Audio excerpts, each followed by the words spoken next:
Hey guys, welcome back.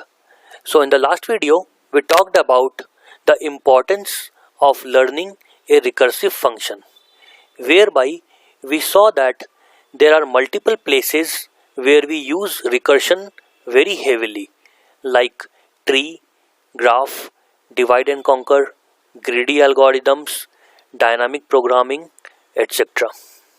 So if we don't learn a recursion, all these topics will not be clear to us. So I hope you have understood the importance of recursion.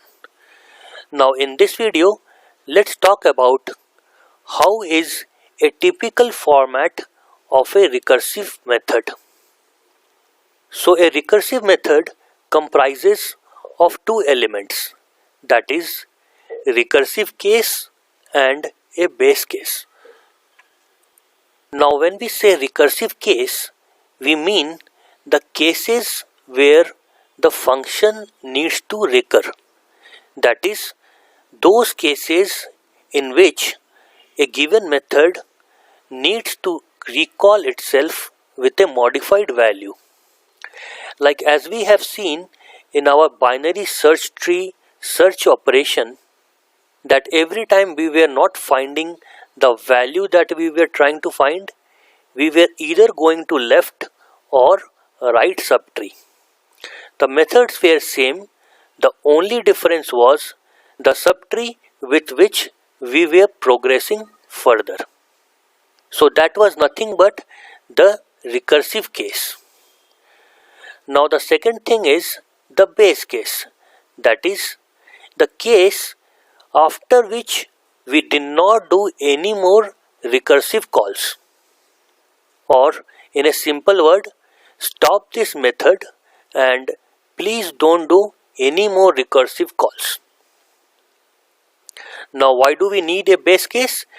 Because we need to tell the method that this is the case where you need to stop.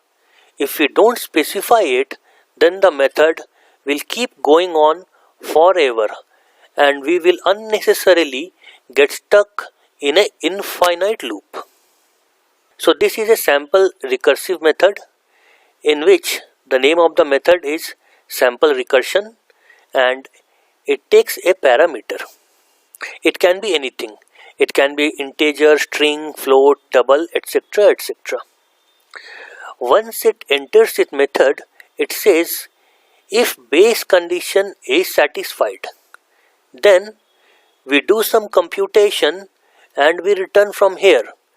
We don't go and do any more recursion. However, in case the base case is not satisfied, then we have to recursively call the same method but with a modified parameter. So on a very high level, if we see, this is all about a recursive method. We have a base condition and we have a recursive condition. That is all. Fine. So I hope that you have understood the format of a recursive method. Now in the next video, let's talk about how does recursion works internally in a system. Now again, we need to learn it. It's very important, and the reason is that is how we will be able to understand the functioning of recursion in a more structured way. So let's do that in the next video. Thanks for your time. See you in the next video.